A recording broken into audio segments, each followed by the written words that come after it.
You know, the reason they bring them out, and other people, they're bringing out all these other people. You know, nobody goes to their rallies. Nobody goes there. So you know what they do? They bring in so-called stars that I've never even heard of. You know, these are not stars to me. These are not stars to me. But they bring out some people. And what happens is the star comes in, they get a little bit of a crowd. They don't get crowds like this, and they have guitars. I don't, okay? I got nothing up here. You guys are gonna love this. So rapper Eminem walked on stage in Detroit, and before introducing former President Barack Obama, he delivered a scathing rebuke of Donald Trump's divisive form of politics, where Donald Trump always is looking for vengeance. He's dividing us. He's undermining every institution around him, and it was a beautiful thing to see, and it's more important than most people realize. I mean, this is a celebrity, and of course celebrity voices are always important, but with Eminem, he is in his hometown of Detroit, where he is very revered, and he is mobilizing voters with exactly 2 weeks to go until the election. This could have a tangible impact. Now we just need Taylor Swift in Pennsylvania. Maybe that's wish casting, but drop a like, subscribe. Let's break down the Democratic trail today because they have been killing it. So while VP Harris was doing multiple interviews, and she did multiple events yesterday, Tim Walz and Barack Obama were traveling the campaign trail today. They did multiple events, and Tim Walz was going off on Elon Musk. Take a look at this. Elon's on that stage, jumping around, skipping like a dipshit on these things. You know it.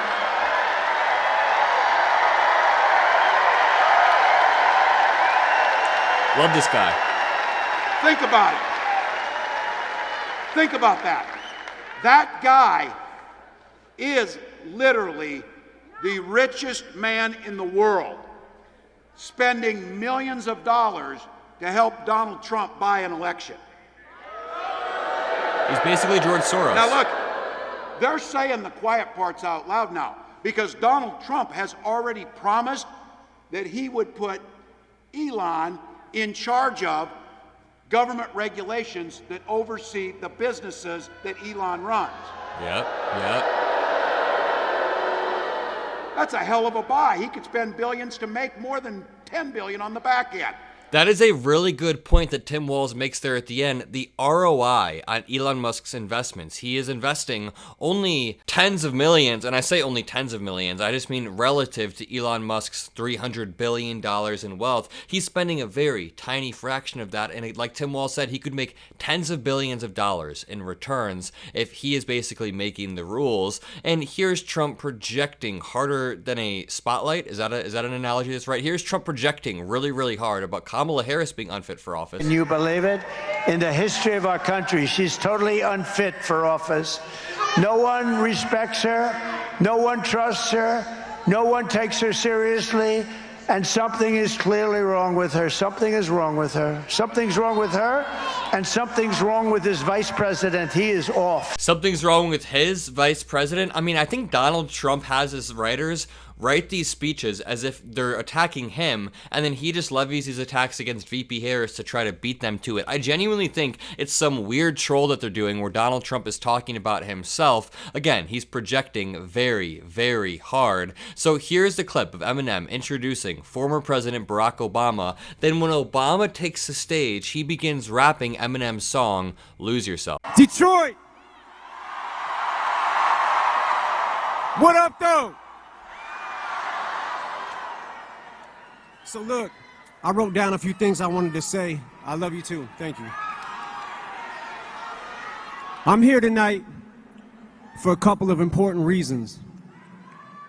As most of you know, the city of Detroit and the whole state of Michigan mean a lot to me.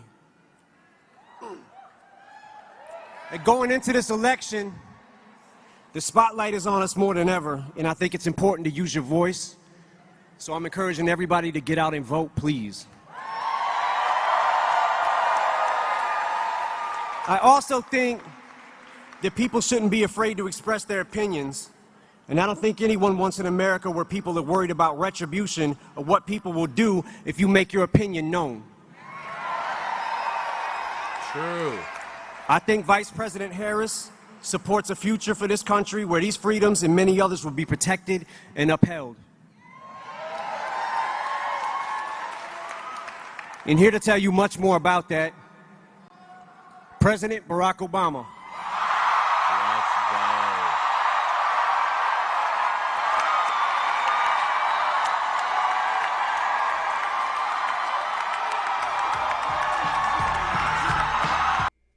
I've got to mute it because I don't want my channel to get copyrighted. But Eminem's song starts playing. Obama walks out. His fist is pumping and just wait until Obama starts speaking. It's really something special. Democrats, again, are firing on all cylinders. Eminem embraces Obama right there. And then he points to him. This is the guy. This is the guy. And then they both do a little fist raise. And here's what happens when Obama starts speaking. Hello, Detroit!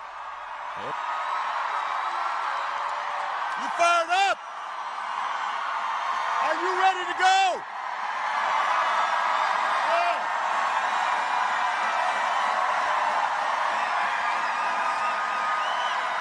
Hey, I've got to say,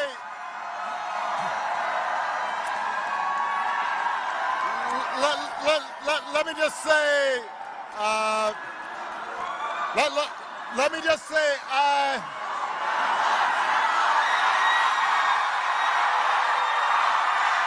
The energy.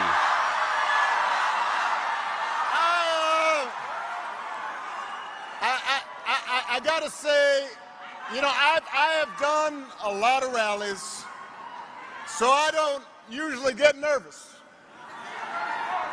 But I was feeling some kind of way following Eminem. I mean, I notice my palms are sweaty, knees weak, arms are heavy, vomit on my sweater already, mom's spaghetti. I'm nervous, but on the surface I look calm and ready to drop bombs, but I keep on forgetting.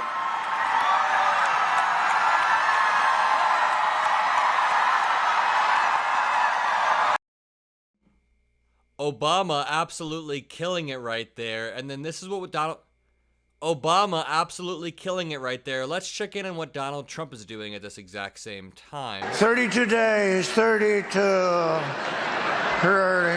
32.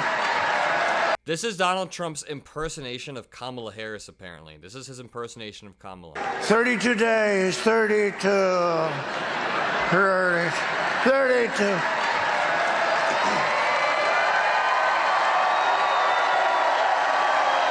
What are they cheering at? What are they cheering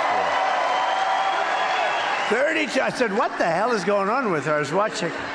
Here's Trump claiming that Tim Walz is the dumbest man on earth while slurring his way through. Just listen very closely. The stupidest man I've ever seen run for office.